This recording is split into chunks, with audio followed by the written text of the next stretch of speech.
What's up, everybody? Welcome to the House of Mario, the award-winning Nintendo podcast on the 8-Bit Collective, and the doors to episode 89 are open. I'm your host, Drew Agnew, and joining me, as always, is my best buddy, Bryce DeWitt. Yeah, that's me. That's you. Yeah. So, Bryce, how's your week been, mate? What's going on? Oh, yeah, not much really. I suppose. Oh, fantastic. I've been opening Final Fantasy VII on my Switch all week because I really want to play it. You've been opening it? Yeah. You haven't been playing it, though? I can't.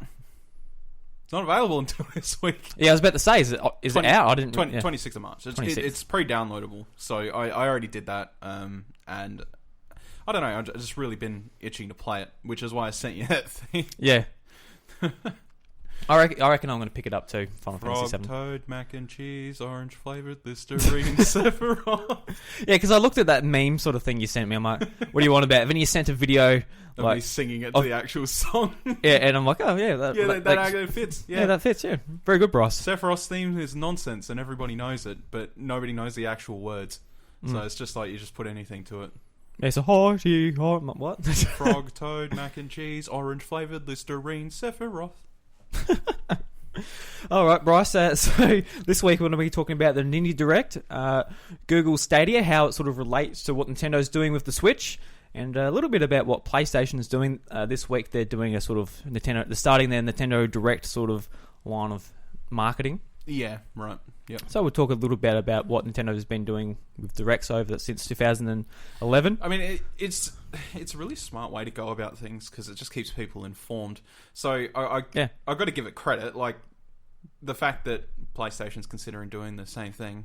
You know, it's probably better off. I mean, Xbox is kind of doing it as well. Yeah, they're doing it, but they're doing it more like live. Like, let's sit down and let's talk about it for an hour rather than here's 20 minutes. Just all broken exactly. Yeah, it's just like highly edited and put together and stuff like that. And like that's fine. Yeah. I like the format because it just it keeps people updated throughout the year. You don't need so much of your information dump at E3. A lot of companies are dumping out of E3 this year. Have you noticed? Yeah, well, Sony being one, and now they're starting like this. EA is dumping out of it too. Yeah. And but as much as I don't give a shit about EA, they're sort of just doubling. EA is doubling down on what they're already doing. So they're getting influencers in, and they're like playing the game, streaming it, and they've got all like the bay set up. Yeah. Because EA, they haven't been at E3 for ages. They've been doing their conference in other locations. Yes, they have, but they have been at E3 in some form.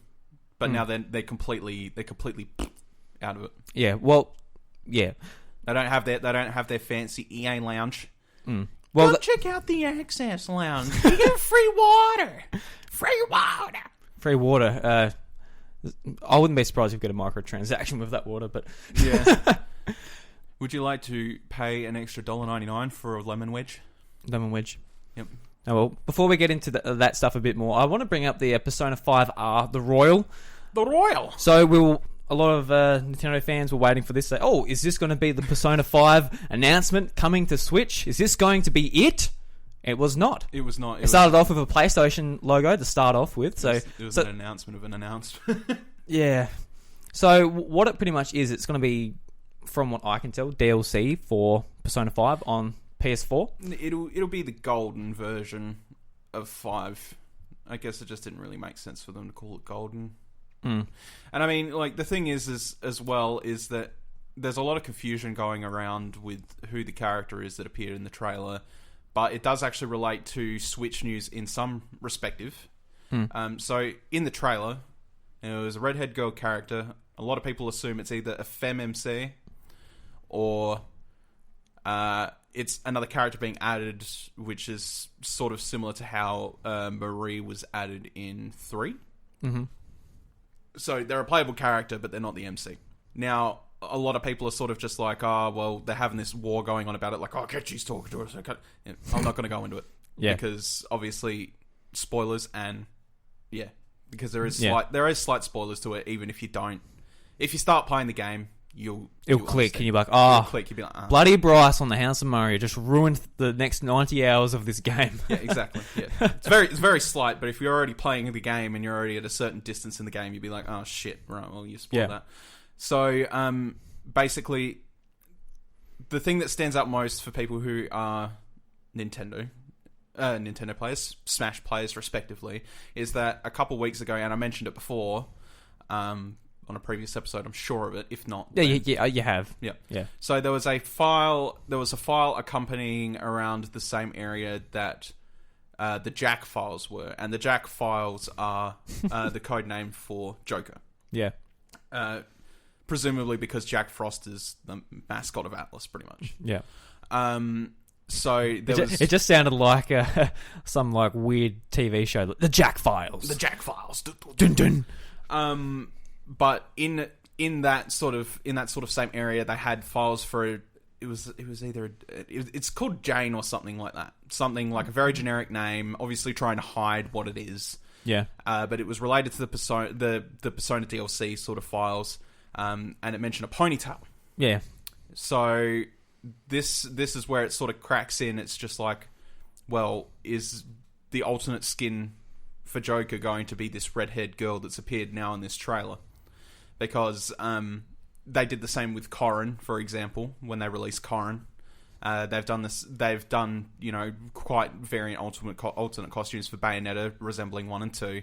It's not hard to believe that they would have female-male skin for Joker.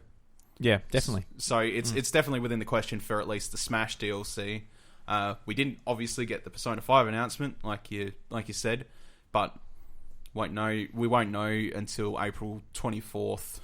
If anything's going to happen for Switch. It makes me wonder too, like thinking back on it, like this happened under 24 hours ago for us recording this, but thinking back to it after the anime special, only hardcore fans are sort of watching that worldwide, like especially worldwide. Well, actually, no, I wouldn't say that, because the people that aren't interested in playing a Persona game probably watched the anime, and it was the last episode of the anime. So yeah, I know, but maybe say like the general Switch audience who might not even be looking at Persona 5 right now. Yeah, no, absolutely. Like compared to like a Nintendo Direct or something where like you've got pretty much everyone's attention who's going to be buying Switch games. Yeah. Like if they announced Persona 5 for Switch, then it sort of would have trickled out. It would have become big. But maybe like I'm sort of grabbing straws, like grabbing anything I can here, but maybe they will announce it when they announce a date for Joker in Smash. Well, that'll be a big splash. April 24th will be when Joker comes out. I can almost 100% guarantee it. I can see it too. Yeah, they've lined up April as the release date for Joker in Smash, and it just coincides perfectly. Info dump right on the day. Joker is now available in Smash, and then maybe they'll be like, also P5's coming to Switch. Don't know. Yeah, no idea. And that's why we might not have gotten a announcement now, an announcement for Joker back the last Nintendo Direct as well, because it was up to Atlas to sort of decide when they were going to sort of try and drop some information. Yeah, I think that's what it's come down to. Yeah, I mean, like Sakurai did a Q&A at Atlas HQ and all that stuff. He's obviously working very closely with Atlas to make sure that this character comes out as pristine as possible. So yeah, I guess it's just another long ass wait. Yeah, literally another 30-day wait, and that's a pain in the ass. Not just for Nintendo fans, obviously, but for Persona fans who'd got an announcement of an announcement. I just sat down and watched Dash's reaction video. Yeah, and he's just like, that was it. holding his head in his hands. He's like, what? And like even us just reading the article, like, oh, that was it. Yeah, like so much. I guess they didn't. I guess them themselves didn't hype it up that much. It was mainly the fans who were like, "Oh my god, Switch!" I mean, I would have watched it live if I could have, but it was just sort of like, "Oh shit, right, I'm at work, so it doesn't matter anyway." And then I watched it when I got home. I'm like, "That was seriously it? Really? An announcement for an announcement again?" Shit.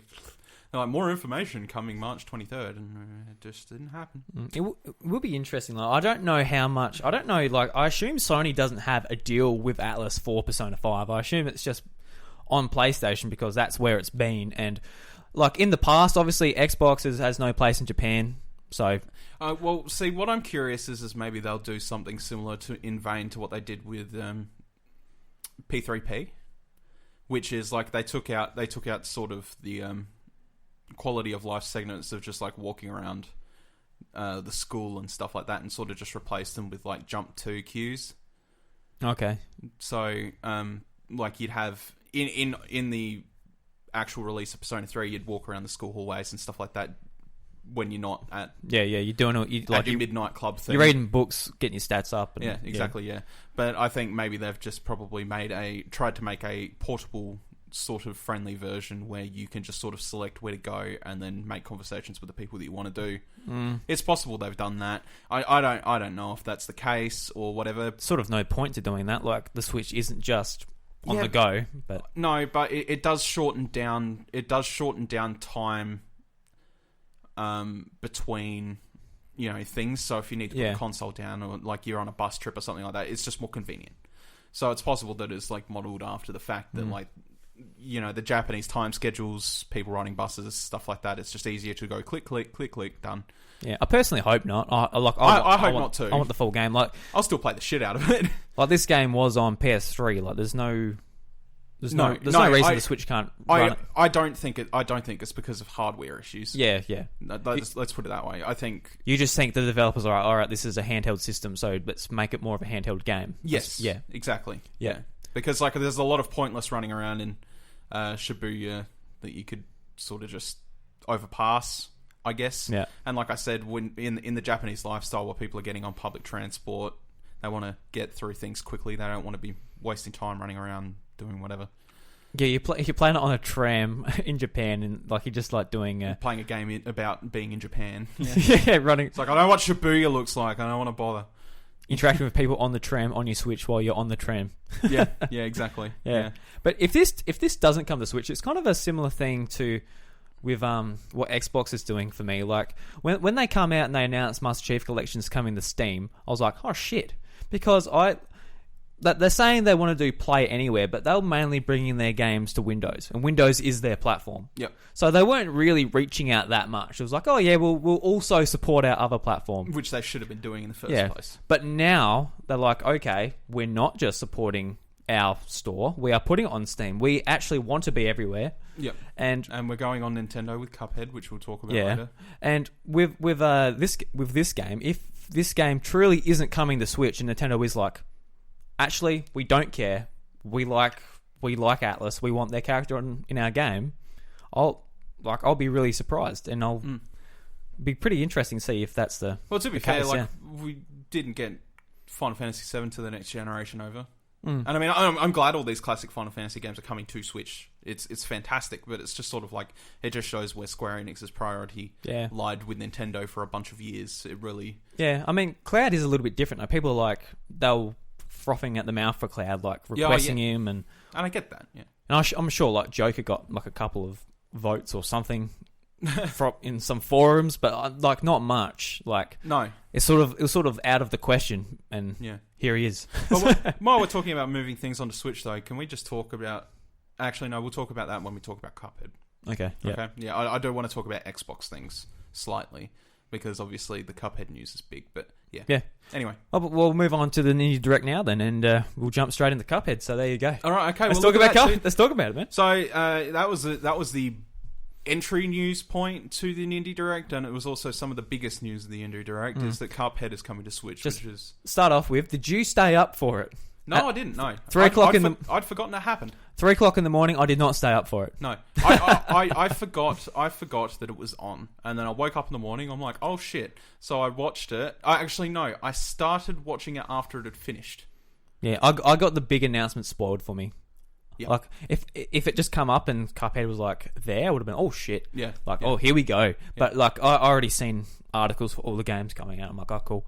Yeah. But so they had an Indie Direct at GDC, the Game Developers Conference in San Francisco last week, and it was really impressive. Like when these directs get announced, I'm like cool. Yeah. Like I don't get my hopes up or anything, but there's so many cool games coming out, like especially with Nindie Directs, and a lot of people are just kind of like that as well. I saw a lot of posts. It's like when I see Nindie Direct, I just tune off. And it's not because like there's not. It's not because indies are unimportant or anything. It's like just that. like every week you look at the shop and you're like, all right, there's 5 games I want to get. Yeah, you don't need to look into the future necessarily. Yeah, exactly. Yeah, not with indie indie titles at least. It's not like getting a AAA announcement or something like that and being like, oh shit, well I need to have that game pre-ordered. Like I know Cuphead is made by an indie team. Yeah. But it is funny. It's like, oh, Cuphead, the indie game published by Microsoft. Yeah. It is funny in that respect. But it is, yeah. How do you feel about Cuphead coming to Switch? Oh no, it's great. Absolutely, yeah. It's one of those games that I felt sort of belonged on the Switch. It's perfect for it. Absolutely, yeah.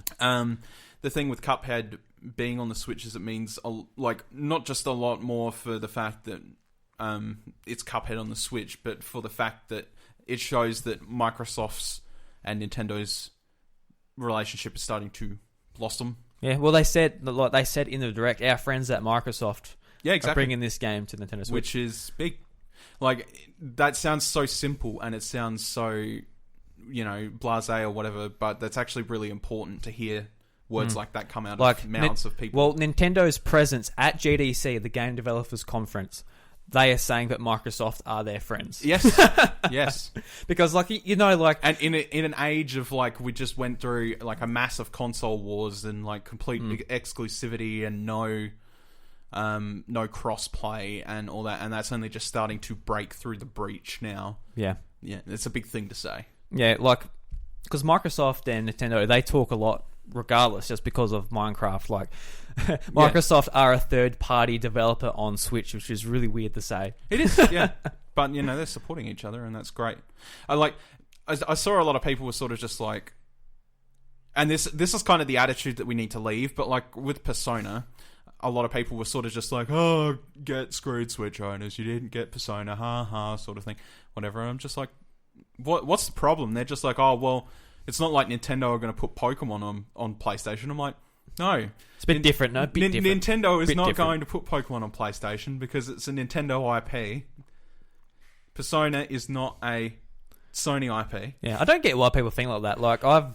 There is Persona games on Nintendo consoles. We just don't have the mainline games. I just want to play it in my hands. That's all I want. Yeah. I've got 2 PlayStations. Yes. Exactly. We've got nothing against PlayStation. We just want to. I mean, I have things against PlayStation, but yes. Oh, no, true. I own a PlayStation. I have played Persona on a PlayStation. I would also like to play Persona on my Switch. Yeah. And I mean, I could pick up my 3DS and I could play Persona Q, but I'm not going to do that because I don't really feel like it. Yeah. I want to play Persona 5. And that's also going back to 3DS now. That's Yeah. But still, it's not like the IP is not present on a Nintendo console. We just haven't seen a mainline release on a Nintendo console. And I think, with Joker, that may change, that may not change. Depends on what's going on here. Yeah. But yeah, this is sort of why I wanted to bring up Cuphead. Cuphead's great, and I'm glad it's coming to the console. But chances are you've already 100% heard about Cuphead. Nothing's really changing. It's just coming to Nintendo. There's going to be some sort of Xbox Live support like there is with Minecraft. Yeah, we'll have achievements and exactly friends list and. So if you've got a Microsoft account and you play Xbox, you can still use all that stuff on your Nintendo console. But you've been doing that with Minecraft on Switch. Anyway. I was on the Xbox the other day and Riley came up. Yep. I'm like, Riley doesn't have an Xbox. Yeah, he's playing Minecraft on Switch. It just comes up saying Minecraft on Nintendo Switch on your Xbox. Yeah, how nuts is that? I'm like, wow. That's crazy. I knew it did all that. I don't play Minecraft. I don't have it on Switch, but just seeing it on your Xbox saying... And I mean, Nintendo and Microsoft are making this work. Even on the Mixer page on Xbox, there's been Nintendo characters as a featured banner.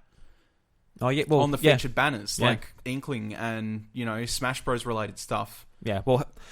That's cool. Yeah, because seeing that shit on your Xbox. Mixer is deeply integrated into the Xbox, so it is. Yeah. But that's a banner that they've put up there. That's not something that's just procedurally generated. That's something that they've put up there, and that's nuts. It shows that Nintendo and Microsoft are starting to break through this stupid mold. Well, imagine if they didn't. Mixer's just the banner's just Master Chief, a car, yeah, Banjo-Kazooie, whatever. Yeah, but anyway, with Cuphead coming to the Switch and all that, that's great. Like I said, I'm very excited for it. It's not, however, the most interesting part about it. It is what I said about the Xbox integration with everybody coming in and all that. Obviously, we've had it with Minecraft. Now we're getting it with Cuphead. Does this leave room for more things to come to Switch? I think it definitely does. Yeah. I would love to see Rare Replay Collection on the Switch. That would be so great. That would be amazing. That would be incredible. Especially with the added Nintendo licenses within there. Donkey Kong, everything like that. Yeah, like a full replay collection. Well, what's happening with Cuphead is the game's coming out. It's coming out April 16th. I think so. Yeah, sorry, that's off the top of my head. Yep. But then the updates for Xbox Live features are coming later, so achievements, friends list, all that stuff. But they'll be there. Yeah, so it sounds like they're like, all right, it's coming to Switch, and we're going to figure this stuff out. We're going to figure out how it works. And I think when they figure out how it works, we're going to see stuff like Ori and the Blind Forest and a few of these. That would be so great. Yeah, a few of these games that will work natively on Switch. Yeah. I'm so glad to see all this shit happen. Yeah, it's great. Really? Like with Xbox has gone from like, hey, we fucked up with the Xbox One to, oh my god, we're really turning it around this generation and making ourselves look heaps better. Yeah, I will be investing in Xbox next generation. Yeah, I will be too. Like they're not just coming out saying like this, like, oh, we've got games now, and we're not so bad anymore. No, they're not doing that. We're like, they're going next level. We're going to shake up the industry with our sort of bringing IPs to different platforms, like player games wherever you can. Yeah. Let alone on other consoles. Yeah, nevertheless. And even if you do want to play it on the Xbox, like the One X is an amazing piece of technology too. Yeah. No, I don't have one. Xbox One in general is an amazing piece of technology, just like the PlayStation is as well. But yeah, it's just exciting to see this mold being broken, and with games like Cuphead coming to the Switch, it's just sort of crazy that Microsoft is sort of going, here you go, here's a game of ours, and it makes you sort of wonder what's going to happen in the future when. Will we see Astral Chain on Xbox or something like that? I can just imagine this. Like, all right, here's Cuphead, guys. So would you guys be interested in publishing, I don't know, Mario Zelda on the Xbox? Then Miyamoto just comes out, no! Just slaps their hands, and they just... I honestly wouldn't put it out of the realm of possibility. Like, we may see with this sort of like, maybe not this generation, we may see with this little partnership, it really flourish. And we might see like sort of more of a sort of trade-off sort of thing. Maybe not day one. So like let's imagine that we got Breath of the Wild day one. We probably wouldn't see it on Xbox day one. But maybe 2 years down the line they'll be like, yeah, let's put Breath of the Wild on Xbox, and then they put Breath of the Wild on Xbox. I don't think you'll see anything like that, but mate, I'm not putting it out of the realm of possibility. We'll see. This relationship's blossoming really quickly. Yeah, it is, but Nintendo is like, they live off their IP. They don't live off their services or anything else. They live off their IP. But give it a couple of years. The people are going to wait a couple of years, and they're going to go buy a console and play it when everybody else is playing it. I think something probably a smart idea would be to put something like put Virtual Console on Xbox. And without being no, I wouldn't. I probably wouldn't do that. I probably would. Like, you put Virtual Console there, maybe. I don't know, you might limit it maybe even NES or SNES. Right. But get people in the doors, they're playing Link to the Past, and they'll go, oh, well, what is the most current Zelda game? And they'll see Breath of the Wild, and, oh, cool, then they'll go and buy a Nintendo console because of that. No, I think what we need to say, in despite of what's going on, obviously this is growing, everything, stuff like that, and with no disrespect, but the people who... To me or to... No, to the people I'm about to talk about. Okay, that's all right. The veterans of Nintendo who have been holding this caged and sort of kept their own little circle for many, many years, they're slowly phasing out of the company. Mm-hmm. And not in a way that is like, we're kicking you out, old man, type of thing, but they're getting older. And eventually you're going to see a lot of things change, especially in the next 10 years. In the next 10 years, a lot of things are going to change. Miyamoto might not be there anymore, Sakurai might have gone on a lonely voyage to the top of Mount Everest in searching for his soul. Jesus, I hope it's not a lonely one. Hopefully he brings friends. But you know what I mean? Like, yeah. The whole industry, especially with... No, I get you, but like... Phil Spence has completely turned Xbox around, and he's made this connection with Nintendo. That's huge. That's what it takes with a bit of fresh blood. So what Microsoft's going to be selling their Xboxes off is basically like if you want a console which is easy to set up and it's not a PC which you got to build it and whatever, and you want an easy box under your TV, and we've got these services and all that, Then this here you console's go. for you. Yeah. But Nintendo sells their consoles off of Mario and Zelda, etc. Why would they? How would they sell their consoles if, say, just they're on Xbox Well, that's or what I'm saying. PlayStation? They're not going to be day one. That's what I'm saying. It's sort of like, you know, if you take into consideration, it's like Persona 5's been on PlayStation for how many years now? 2? Yes. Yeah, 2 years. it will be 2. Yeah. If it comes to Switch, what does that say? People who have already wanted to play Persona have already bought Persona. Putting it on Switch is only going to attract people that are like, hey, I want a second copy of Persona on my portable, or I want to get into the Persona series and have never touched one before, and I want to play it on my Switch. That's the way I see it. It might, like I said, it won't happen anytime soon, but you never know, depending on how this sort of thing, because the industry needs to change. We've been stuck in console wars for so very long that it's honestly jarring. And we're getting console wars to the point where people are like, I have third-party exclusivity. And then it's just like, okay, but why do you need that? Be first-party exclusive and just let the third parties sort of...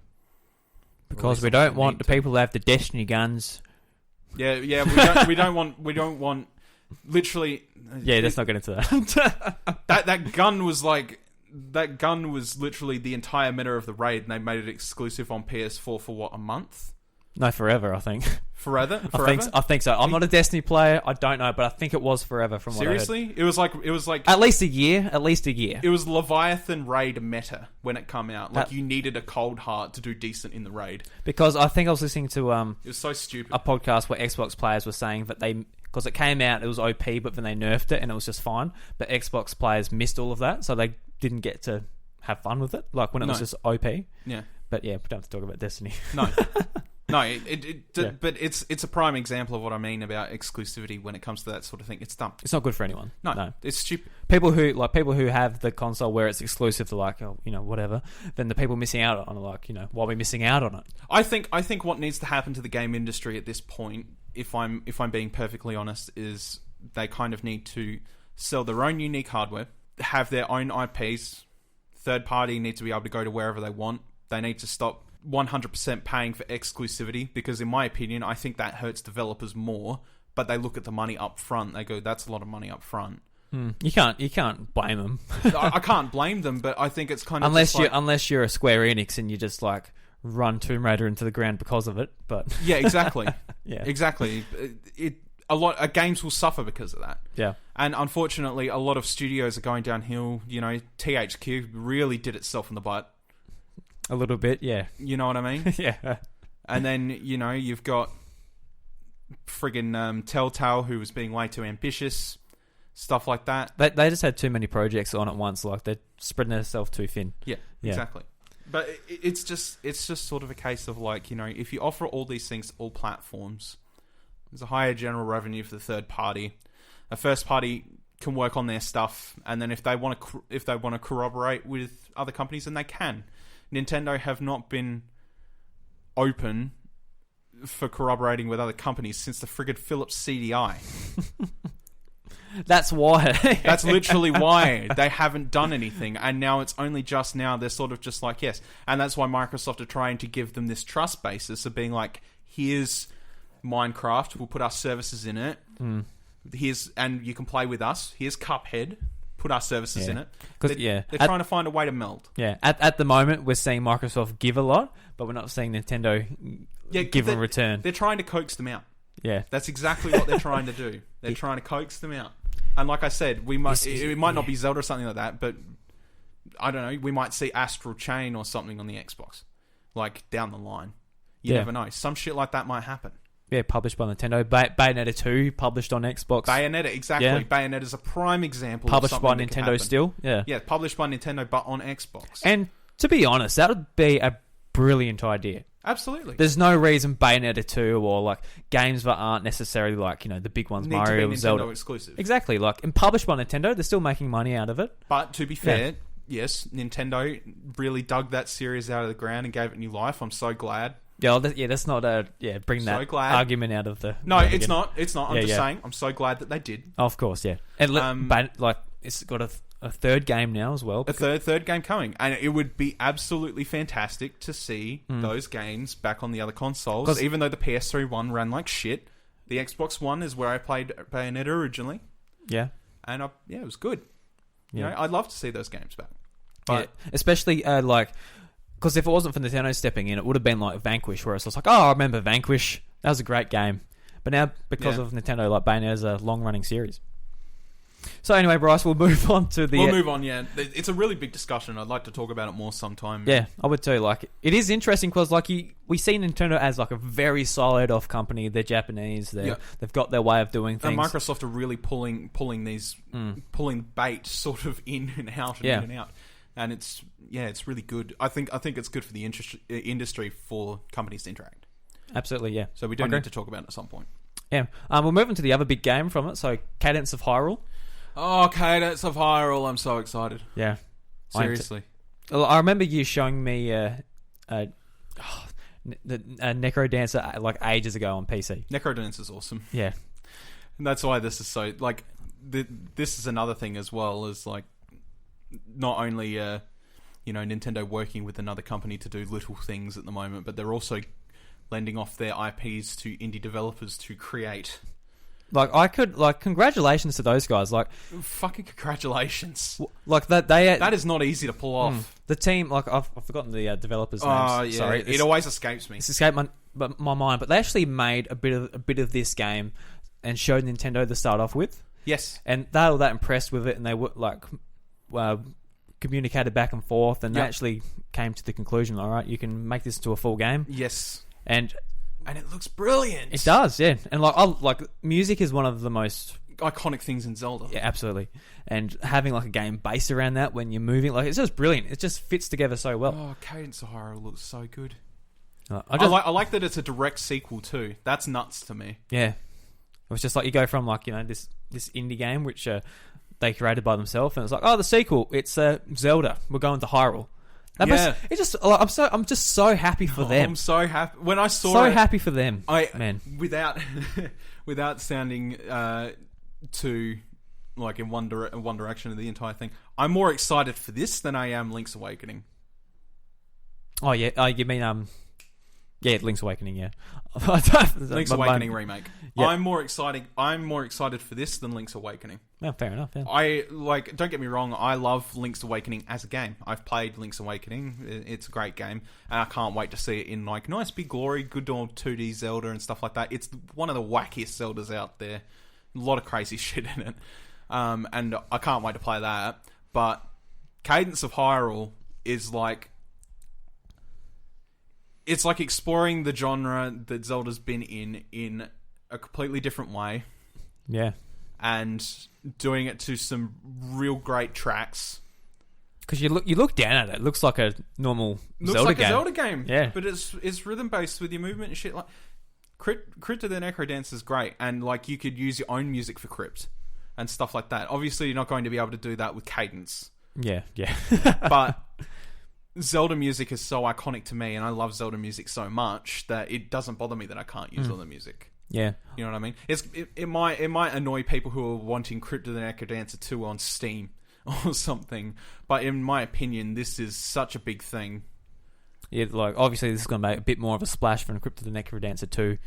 Yeah. Yeah. I reckon it will anyway. Yeah. You know, I'm excited as hell to see where this goes, and the fact that it's like when I heard the Zelda music start up, and I heard the MC from Crypt jumping out, and you know, they're like, "Oh, what is this world?" And it's like, now I have help, and Link and Zelda pop up. I was just like, "What the fuck?" Yeah, see, I wish I had that. That was spoiled for me. I already saw an article. I read the name Cadence of Hyrule. I'm like, what is Cadence of Hyrule? Oh yeah, because it's not titled Crypt of the Necro Dancer. It's just called Cadence of Hyrule, and then Crypt Cross Zelda. Yeah. So I looked it up, hit the end of it, and I watched the trailer. I was just like, I skipped because this was before I watched the direct in its full. I skipped right to the end because I was just like, I have to know. It's probably at the end because it's got Hyrule in the name, which means it's Nintendo. Went to the end, and then I saw the trailer. I was like, Zelda music. I saw Crypt. I'm just like, you're serious? What is going on?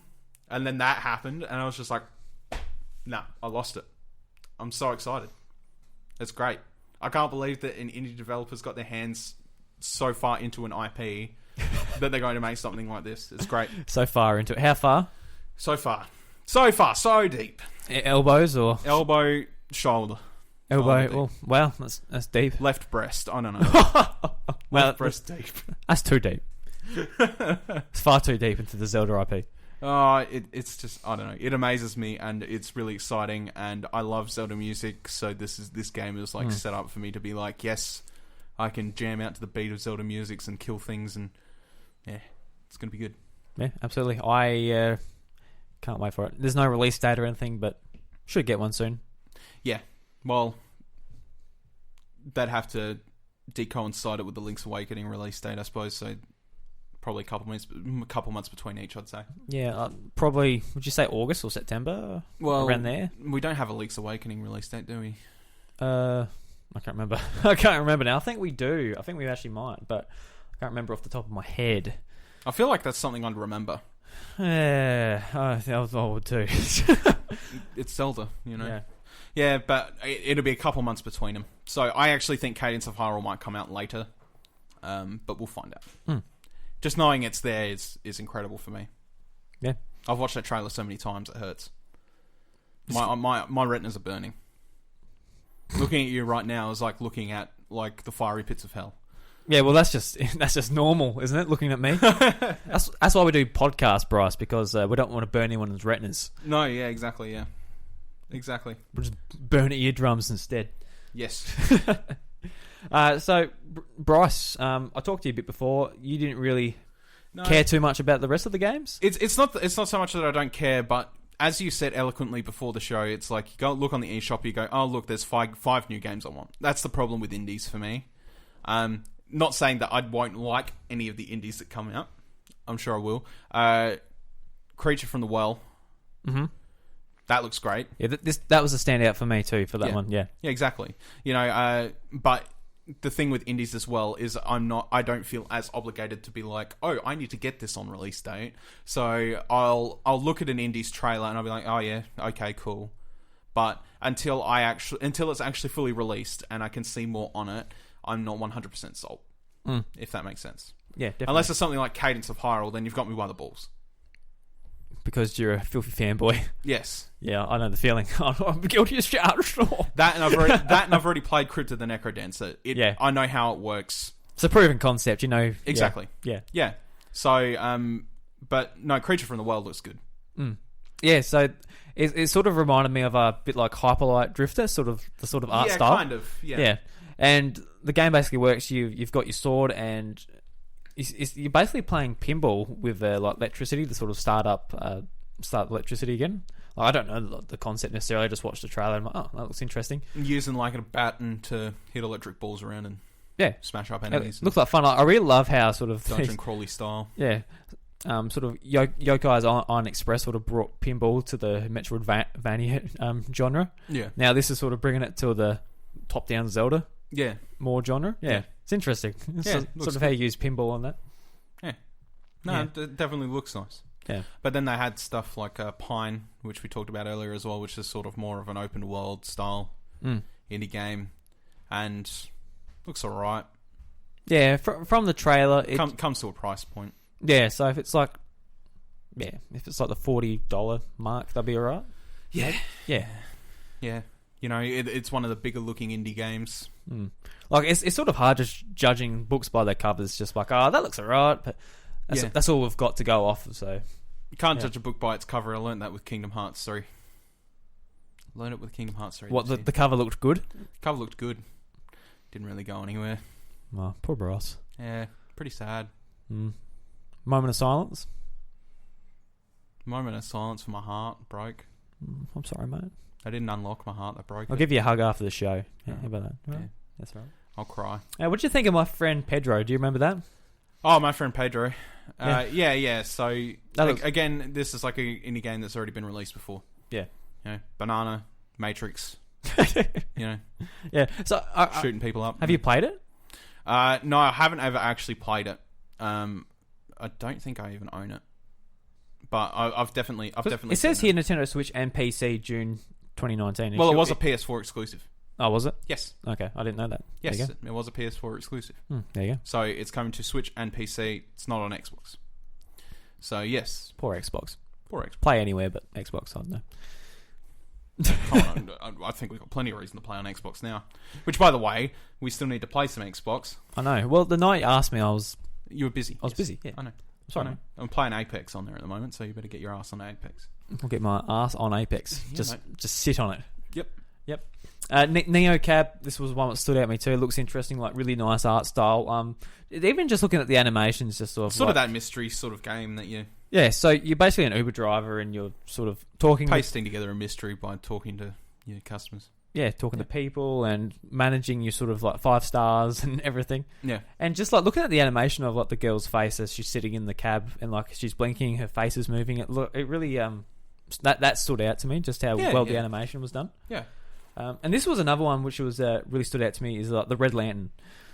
So you're a girl, you get your dogs together, you're going on the toboggan. Oh yeah. And a bear comes out. Tobogganing. Yes, a bear comes out and just attacks one of your dogs, breaks its neck, bites it. I assume it's like a sort of like a story-based game, and that really appeals to me. Yeah. So you're thinking almost kind of like Journey, sort of. Oh, not like Journey, maybe. Telling a story through the environment is what I'm saying. Yeah, but there's like a voice acting and everything in this one. Oh, of course. Yeah. But you know, you don't get the suspense or anything unless you know the danger, and the danger is the environment. You know, you're on a sled with these dogs, but these dogs could die at any time. If those dogs die, you're fucked. You don't know where the bears are. Yeah, exactly. Maybe she should have brought a bear trap. Silly well, girl. How are you going to operate a bear trap while you're on a sled, Drew? Dunno. Throw it at him? I've never been tobogganing with dogs. Have you ever operated a bear trap? No. Done a rabbit trap, though. Very dangerous. I would imagine. Have you ever watched Fox and the Hound? I think that's enough. Yeah. Bloody hell. A bear trap. I'm just imagining how powerful that must be to trap a bear. Poor bears, you know? Yeah. What do bears ever do apart from attack dogs? They can be nice, but they can also be assholes. Yeah. Poor bears. Poor bears. Yeah. Katana Zero. This looked looked good. Looked alright. Yeah. Yeah. I mean, it's sort of like that, you know, that one hit, one death sort of gameplay. It's like the Dark Souls. Oh, get out of here, Bryce. No, I had to say that. What do you fucking work for IGN? Get out of here. Yeah, I work for IGN. Sorry, I had to say that. No, I you know, perfect opportunity to sit that joke. Oh, what do you reckon? Go through the list here. Oh, Blood Roots. Oh, it's like the Dark Souls of beat 'em ups. Yeah. Yeah, it's like it gets hard, but then you get to learn the game and it becomes easier. Yeah. And then once you beat it, you feel good. Yeah, because you've achieved. Then we move on to Nuclear Throne. Oh yeah, it's like the Dark Souls of. Oh god. To be fair, the only reason that's in my head is because someone yesterday had finally finished their entire run of the Soulsborne series, so Bloodborne and all the Dark Souls games, without getting fucking hit once. Wow. Yes, he finished that shit. Didn't get hit once, not once. Finished all 5 Soulsborne games. Didn't get hit. 5 or 4? I think it's 4. That's a lot. Yeah. Now there's Sekiro, so he's got to go and play that. Yeah. Take it all. That'll be harder. That's a bit faster. Not to get hit. Yeah, I don't know. There's a lot more mobility options in Sekiro from what I'm seeing, so we'll see. Yeah. It's actually got my attention, that game. But yeah, because it looks like fun Dark Souls. Yeah. Not, hey, I'm going to swing a sword and it takes forever and my dodge rolls are just like... It's like I can jump really high in the air and dodge them that way if I want to. Like Dark Souls, it's always been one of those series where I'm like, I'm interested in this. This sounds like fun. I'd really like to get into it, learn it, and beat it. And then when it came to Switch, I'm like, perfect opportunity to get into the first one. It's very very well known game. Then you look at it and you're like, Yeah. Do I really want to fucking torture myself while I'm playing video games? I don't know. Like, there's one thing being like, oh, this game's hard, I'm going to overcome it. And there's other things where it's just like, this game's hard and I could be spending my time doing something else instead of dying 50 times. Exactly. Yeah. I get you. Especially like on Switch too, you'll end up just breaking your Switch. Don't get me wrong. I understand the appeal, and I'm not trashing on Dark Souls. Oh, no. But that is absolutely how it feels. You know, there's so much you could accomplish in all that time you spend dying in Souls games. I mean, when it just comes down to, I'm just a filthy casual, you know? Filthy. Just disgusting. Filthy casual, because you don't play a Soulsborne game. No, filthy, disgusting. Anyway, I think we'll move on from that. Like, this happened a few days ago now. Yeah. You've watched it. You've seen the games you're interested in. I mainly wanted to talk about Cadence and Cuphead. Yeah. That was the bigger things for me. The big boys. Well, I mean, you know, obviously, Microsoft relationships, Nintendo lending their IP off to indie developers. That's just how it is. Okay? That's how it is. That's how it is. You heard it here. That's how it is. Those are big points of news to get in one Indie Direct, and it was the most important part of the Indie Direct for me, was what that meant for Nintendo's relationship with other companies. So, that's good. It is good. I can't wait for Cadence of Horror. It's going to be so good. So, next part. Let's go. We've got 15 minutes, man. Let's just jump into it. So, Google Stadia, also at GDC, got announced by Google. Yeah. So we're not going to go into all the details here. This isn't the place to do it. No, not really. But why I decided to bring it up is just that this is going to be a way to stream high quality games like Assassin's Creed, everything, to a small screen that you can play around the house, presumably. Like, obviously in Australia, not going to work in Australia. Well, it's not coming to Australia to start off with anyway. But obviously, this is not going to be something us Australians are going to be playing. If you guys in America, not until our internet's fixed up. Yeah, you guys in America, some locations you'll be able to play it, and I dare say you'll be able to jump into it when it launches this year if you've got good enough internet. Yeah. If you're in big cities or whatever, but let's just put that aside for now. I know that's a huge bit, but let's just put it aside. So Nintendo's found success in sort of bringing big games to a handheld through Breath of the Wild. Their games, you got Dark Souls, Skyrim. You can play these huge meaty games, you know, in your hand. Yeah. And now Google and even Microsoft as well, they're aiming to bring it to any device. So whether it's beam to your TV, your phone, your tablet. Yeah. And that's going to be that is going to be, you know, competing directly with the Switch. It's going to be directly competing with every console. That's the problem. But the problem with that is, at the same time, though, is if you want the optimal experience, Stadia is not going to be the way to do it either. No. If you're willing to put up with like all the issues of disconnections constantly, high internet bills, all that shit, you know, good for you. Yeah. You know, have fun. I'm absolutely not spending my 8 hours of farming on like Red Dead Redemption or some bullshit. Just through streaming Stadia and streaming it and like racking up my internet bill. I'm not doing that. I think it was something like for 4K quality, you're looking at about 16 gig an hour. That's stupid. See, like, I don't understand why, like, say for us, like, I know we're different than like a casual gamer or whatever, but someone might want to sit down and say, all right, I want to play Red Dead Redemption. Yes. And I can either stream it or I can just spend the night downloading it and it's done. It's gone. It's finished. Don't have to worry about internet connection at all. No. Presumably you've got your primary account and everything set up, so you don't have to worry about being locked out if the internet shuts off. Absolutely, yeah. So in that way, I don't see me using it.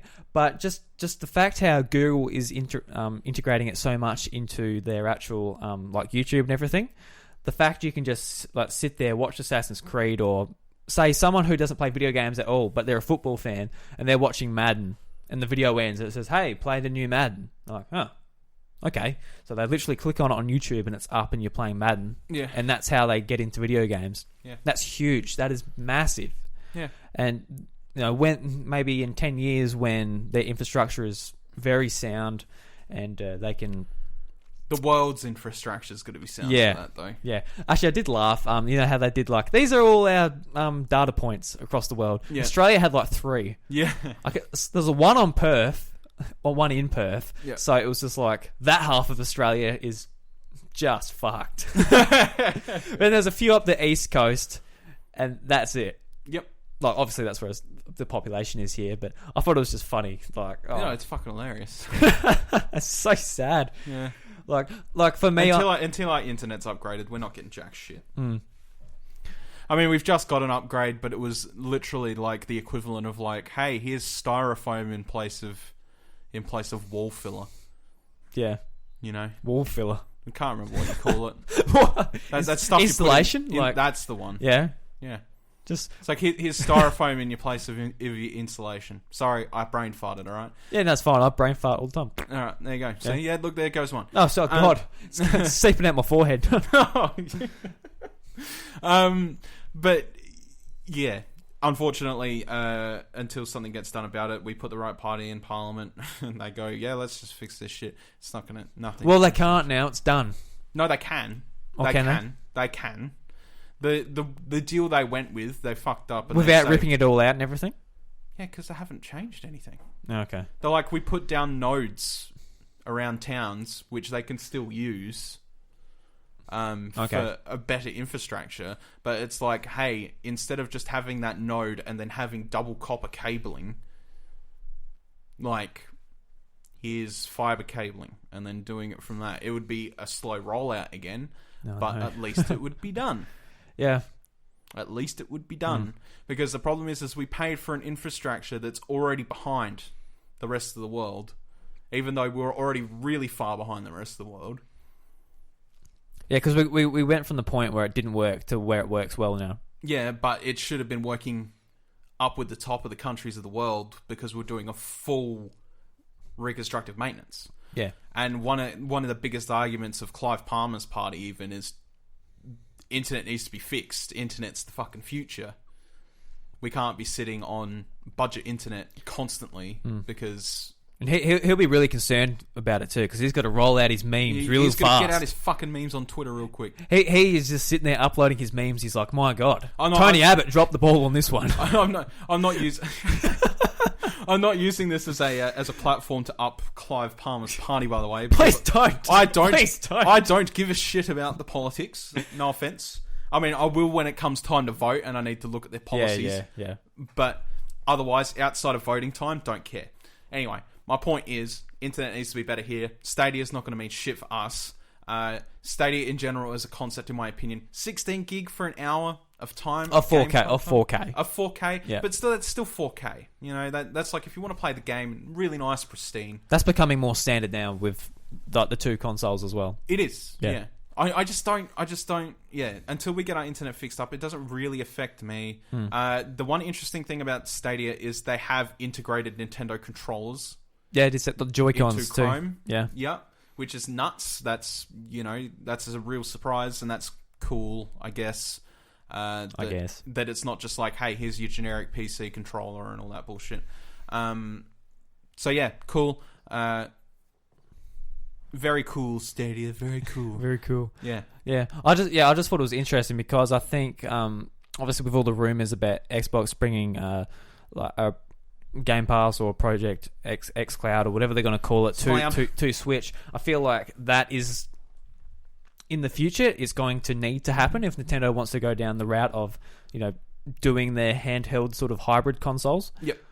Because Google is going to come in and they're going to make any screen into essentially what the Switch is. Yeah. With a good internet connection.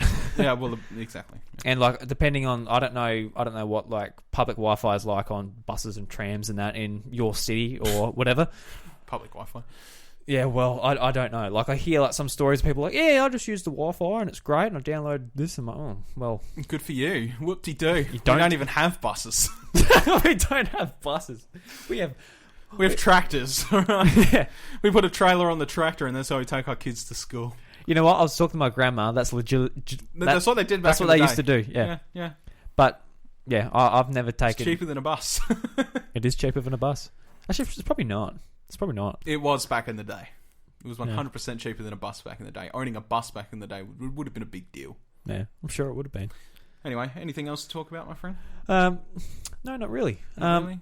So we can go back to that PlayStation thing real quick. Just if you want. They're holding it. I just thought it was interesting because they're doing essentially like a put together video what Nintendo was doing back in 2011. Yeah, I mean, I think I pretty much cleared it up. What I said earlier, it's Yeah. good. It's good that they're sort of finding a way to condense this information and release it regularly. I think, you know, obviously this is an idea borrowed from Nintendo. Nintendo have been doing it very successfully. I feel like all of them need to go down this route in some way, because the one information dump at E3 or X said convention is not really enough, and it leads up a lot of hype only to be sort of brought down if the news isn't good enough. Yeah. That was PlayStation's biggest problem at, I think it was E3 last year. Yeah, it was last year. Yeah. It was really not. They had like a guy playing some really bad fucking flute, and they had to move people across friggin' theaters to just to show off The Last of Us 2. Like, it was really silly. Yeah. Really dumb. Because back in 2013, when Nintendo announced no more conference and no more, it's just going to be a direct now. It's going to be live streamed the same time, but it's not going to be live or anything. No, yeah. Everyone lost their shit. Yeah. And now they're like, oh, this is bullshit, but now it's the norm and it's great. And now, like, the other companies are, coming on board with the same idea. Following suit. Probably saves them a shit ton of money too. Yeah. It'll save them millions. Exactly. Yeah. Like, Nintendo still has a presence there, but PlayStation's not having a show floor or anything. Like, they're just gone. Yeah. Yeah. So I thought that was interesting anyway. Yeah. Like, if you want to break down, I assume Dylan Blight and all that would be doing a breakdown of talk about it. Yeah, over the Explosion Network on Platinum Explosion. I'm sure they've got some positive words about it too. And I mean, I do.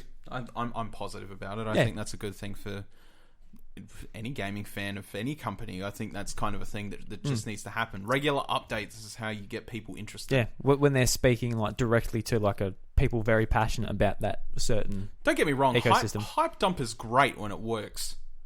It is fucking bad when it doesn't. You know? Yeah, we know. It's awful. Just look at even Nintendo's direct last year at E3. I mean, it might have been good for us or whatever, and it's disappointing to others. But imagine if that was an E3 conference. Yeah. I can't wait to see you all on the battle bus, and everybody in the stadium's just like, oh, for fuck's sake. On the battle bus. On the battle bus, boss. Yeah. What a show we run. Yeah, what a show we run. Alright, guys, thank you very much for listening to the House of Mario episode 89. Yes. If you enjoyed the show... fucking hell, Bryce. We got to stretch, mate. I think we could stretch. If you enjoyed the show, be sure to leave a subscription on your podcast service of choice and leave a review on iTunes. It helps out the show a lot with discovery and all of that fun stuff. You can find me at iDrewby, and you can find the show at House of Mario. Bryce, where can they find you, mate? IV on Twitter. On Twitter. Tweeter. Is that the one with the blue bird or the face? The face? What? You talking about Reddit? No, yeah. Yeah, no, I'm talking about the blue bird. Oh, I like the blue bird. Yeah. And if you'd like to join our Discord community, there's an invite in the show notes. Yay. And Bryce. Discord. I love Discord. Yeah. And of course, we're a part of the 8-Bit Collective, 10 plus Australian podcasts and one American one coming together to put awesome audio content in your ears. That's right, we added an American. Yeah, we added an American. Welcome, American. Welcome, my friend. How do you feel like being surrounded by Kangaroo Man? Scared, I would imagine. Want a VB? Want a VB? Want a VB? You want a big VB? He wants a VB. I hate VB. I hate VB. Everybody fucking hates VB. Except for like what about the one guy who comes through the pub who's like, yeah, can I have the 4 cans of VB for $10? It's like, well, if you have to, why can't you just pay full price for them? Why are you drinking VB anyway? Anyway, until next week, catch you later. Bye.